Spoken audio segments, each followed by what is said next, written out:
How's it going, guys? Little Regret 265 here, and today I'll be continuing my series on the GT Sport Ultimate Assists Guide. Now, it's going to be exactly what it sounds like, a deep dive into how all the assists work on the game in full detail, and how they can be utilized to your benefit in order to lower your lap times, make your gameplay experience more enjoyable, and turn you into a better driver. Now, this episode is about one of the assists that made me interested in doing this series as a whole, and today we're going to be talking about Auto Drive. When GT Sport launched, Auto Drive was a new feature that was overlooked by most of the core players as a bit of a gimmick and has kind of fallen to the wayside. And that makes some sense, as most of the core players are already experienced to some degree with racing games. But for those who are a bit more uninitiated, this is an undoubtedly powerful set of assists. I don't mean that it makes you fast right away. As a matter of fact, it's one of the easiest things you can do to clock slower lap times. More on that in a moment. But it is hands down the ultimate beginner and accessibility tool, massively cutting down your workload in game and doing even more than it might imply. Now, this assist is going to break down to two flavors, those being brakes only, as well as brakes and steering, and I'll explain what those mean in a moment. Brakes only is a huge step up from nothing, letting the game's AI do most of the slowing down for you, and giving you the power to steer and accelerate out of the corner on your own. It is important to note that while the car is braking, your throttle inputs are overridden, even if you have traction control off. This still gives you a fair enough amount of control to enter the corner and exit at your own pace, but if you want it a little bit smoother, then you want to opt for brakes and steering.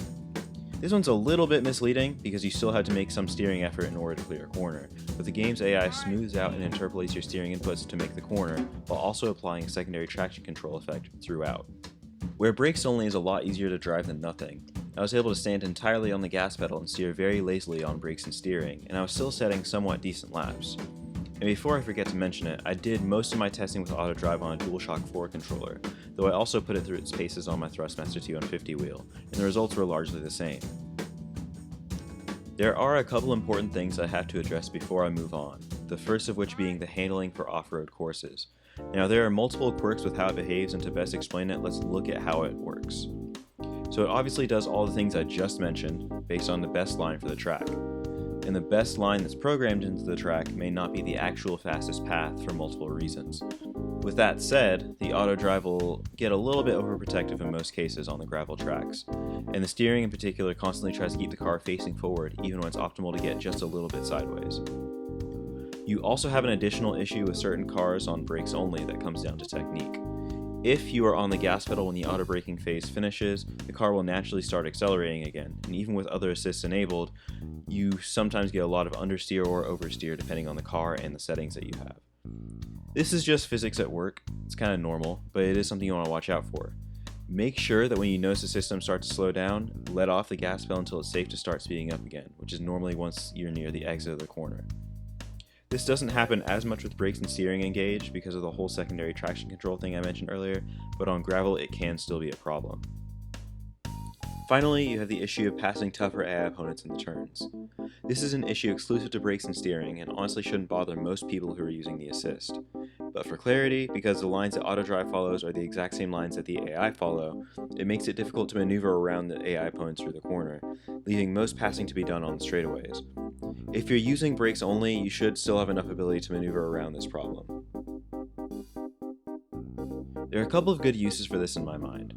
Off the bat, I think it's really a go-to for anyone who's still learning what the controls are in a car or doesn't have a great concept of racing yet, because it allows them to come in and have a greater shot at success. It's not my idea of Gran-Turismo, but it's a new age and I can't help but enjoy that they afforded the player this option.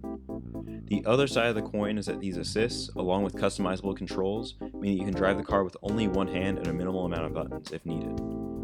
Using just the Auto Drive on brakes only, I was able to run an entire race with just my right hand, and another subsequently with just my left hand.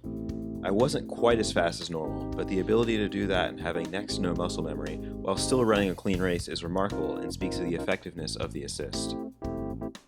There isn't a tactical race situation where this would be of great use unless the driver is having trouble controlling the car with all other assists, as this one directly overrides inputs and gives them a lot of room for error. I could be wrong though.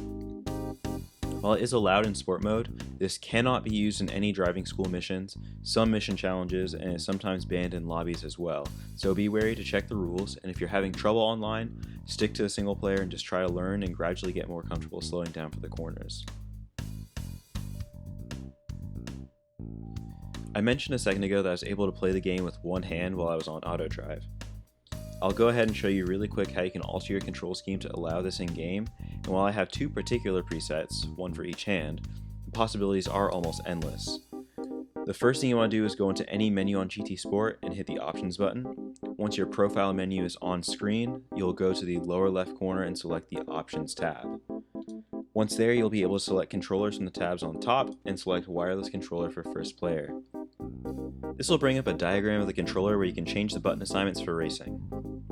I may do a video in the future for control assignments and all of that, but this gives you all the freedom you'll need to make the controls as accessible as possible with one exception.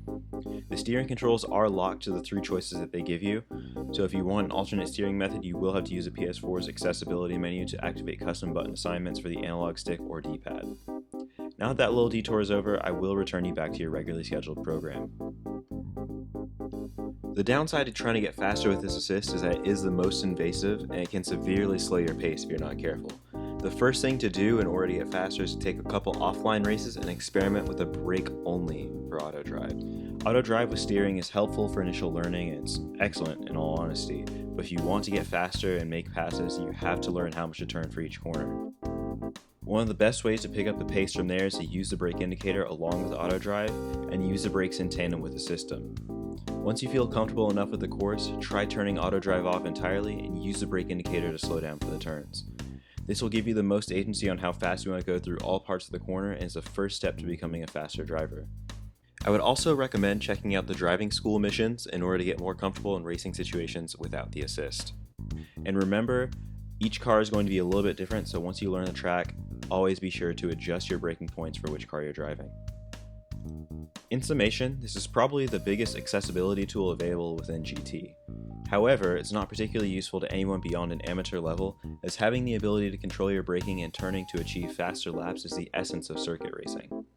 I love the concept, and getting my younger cousins on the rig is super fun when they don't have to think about anything but stepping on the gas and turning. But once they get a better idea of how the cars work, I'd rather them learn gradually on their own how the vehicles like to behave in the same way that I did. That's going to wrap things up for this episode. Thanks for stopping by, and if this video was helpful or entertaining to you, don't be afraid to let me know with a like or a subscription. And if I raised any questions or made any mistakes, feel more than welcome to chime down in the comments. It's always a pleasure, guys. Have a great day and stay safe. I'll see you guys on the next episode.